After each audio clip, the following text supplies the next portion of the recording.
Hello everybody, it is BYG Agami back with another video, and I'm going to be talking about the fuel that runs a duelist and what this means, because I think some people sort of undermine it and don't realize how important it is.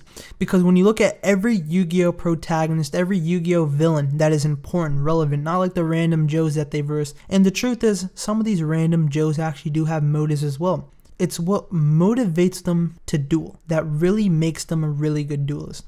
Because I think even though it depends on skill and talent when it comes to the world of Yu-Gi-Oh, well, at least for the anime, I also believe that their motivation is a huge factor. Because let's be honest, every time a duelist is backed up in a corner, they always think about that reason that's motivating them. And let's the most important, I would say, character that falls under this fuel is definitely Jinochi, at least for Duel Monsters.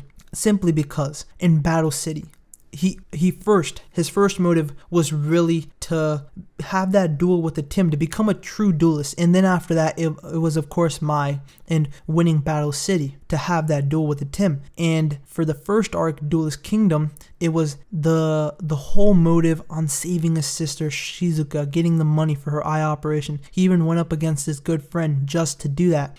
And the thing is that fuel, that's what gave him the motivation to go on to duel. And even though he was facing people, even though he was a novice and was on an island with people that were much better than him, he was still able to go toe to toe with them.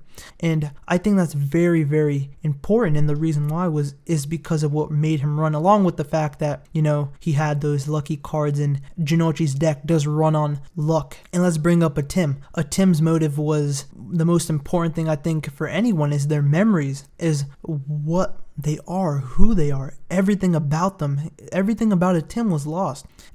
Like some basic information was in tablets and all that, but it really was all lost, and he had to find out what it was that he was missing.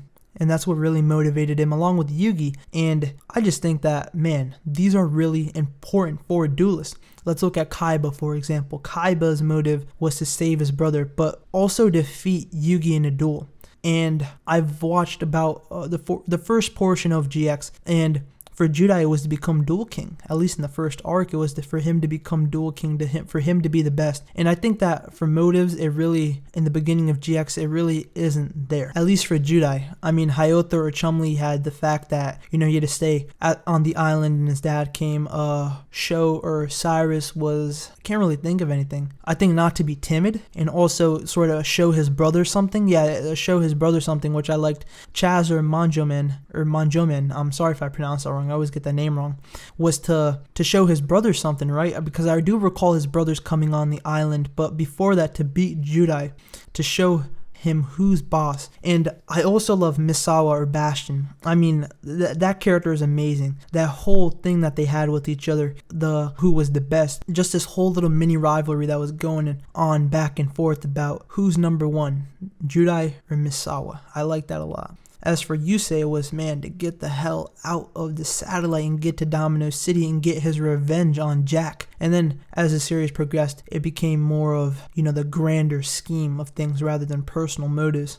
So I just think that you take away this from each of those characters, they become nothing. They become an average duelist. They don't really learn, I would say, and move on and progress as a character. In addition, win duels, because let's be honest, every time a character is backed up in a corner, they think of what they're fighting for. They think of why they are doing this, to push them forward, to catapult them to the next, I don't know, bridge or whatever, the rock, I don't know.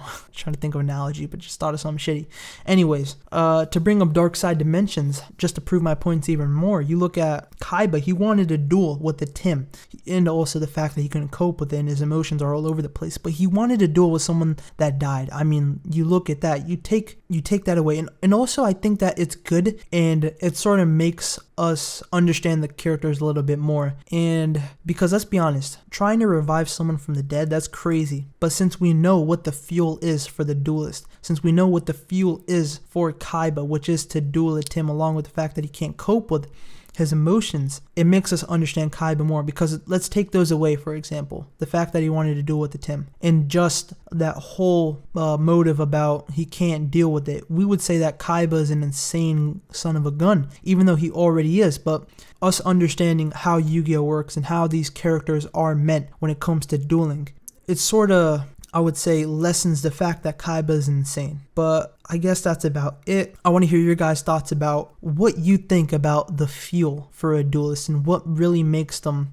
motivated and who is the best. Because I still believe Jinochi is the best. I mean, you look at all the arcs, even, he had a decent amount of screen time in the Doma arc, and most of it was primarily for Mai, along with Yugi, you could say. I don't recall that much, but it was mostly about Mai. That's mostly good, but I think the earlier arcs for Jinochi are much more important. And in addition to that, even some early manga stuff about him and his whole thing that he had with his father, and I just feel sad for the dude about his dad. Like, man, his dad really didn't give a shit about him, to be quite honest. He was really a drunk and all that. But I guess that's all I gotta say. Please do leave a like, please do subscribe to the YouTube channel, and check out the Facebook and Twitter fan page regarding Yu-Gi-Oh! Vrains, which I will link down below in the description. See you guys later.